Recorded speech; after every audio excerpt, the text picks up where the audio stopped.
రాష్ట్ర వ్యాప్తంగా జర్నలిస్టుల సమస్యలను పరిష్కరించాలని కోరుతూ పెద్దపల్లి జిల్లా గోదావరిఖని గాంధీ చౌరస్తాలో జర్నలిస్టులు ఆందోళన చేపట్టారు. తమ హక్కుల సాధనకై హైదరాబాద్లోని ఐఎన్పిఆర్ కార్యాలయం ముందు మహాధర్నాకు తరలి వెళ్తున్న జర్నలిస్టులను ముందస్తు అరెస్టు చేయడాన్ని తీవ్రంగా ఖండించారు. నల్ల బ్యాడ్జీలు ధరించి నిరసన వ్యక్తం చేశారు. శాంతియుతంగా ప్రజాస్వామ్యబద్ధంగా చేపట్టిన తమ నిరసనను పోలీసులు భగ్నం చేయడం మంచి పరిణామం కాదన్నారు. ఇప్పటికైనా ప్రభుత్వం స్పందించి త్వరితగతిన తమ సమస్యలను పరిష్కరించాలని జర్నలిస్ట్ ఐజేయు డిమాండ్ చేసింది.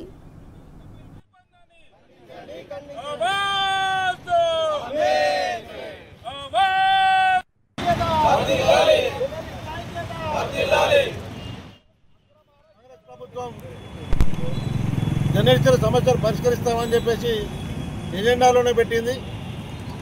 ప్రతిసారి మంత్రి కానీ ముఖ్యమంత్రి కానీ సమస్యలు పరిష్కరిస్తామని చెప్తున్నా కూడా ముందుకు పోవటం లేదు. ఇళ్ల స్థలాలు కానీ హెల్త్ స్కీములు కానీ కనీసం అక్రిడేషన్ కార్డు కూడా ముందుకు పోయే పరిస్థితి ఉంది.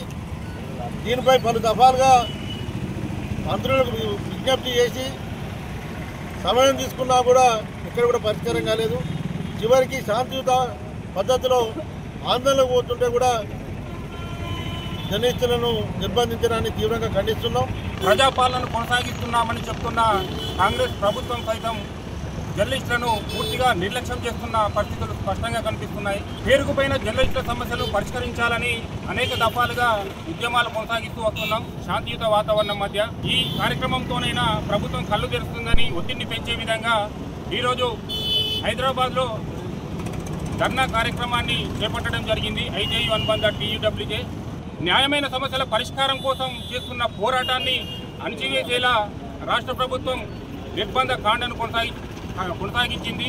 ఈ వ్యవహారాన్ని గోదావరిఖని జర్నలిస్టుగా ఐజేయు అనుబంధ టీయూడబ్ల్యూజే సభ్యులుగా తీవ్రంగా ఖండిస్తూ ఉన్నాం.